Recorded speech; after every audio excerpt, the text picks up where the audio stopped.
and started my own funeral home in 2010.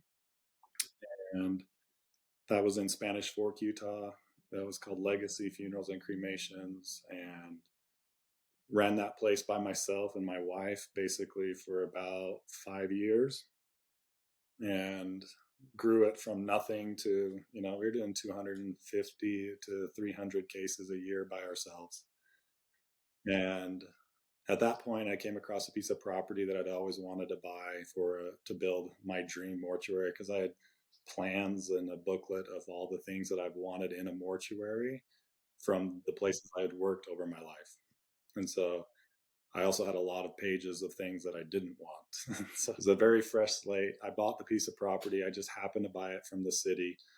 They were going to sell it after they had done an appraisal on it, and it narrowed it down to basically two people. And it was either me or some guy that wanted to build log cabins on the property. So I ended up getting it. The city loved the idea of a mortuary being here, and built it exactly the way I wanted it. It functions exactly the way we needed it to function, and it's beautiful. People love it. It serves the community perfectly.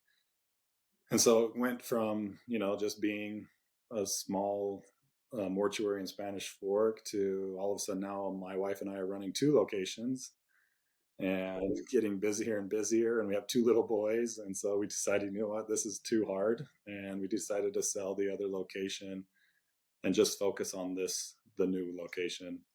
And that was the best decision ever. We ended up just focusing on this place and growing it. And now we're to the point where we have a staff, and I'm not as busy as I once was. I still have a ton of gray hair, but that's with aged children and staff.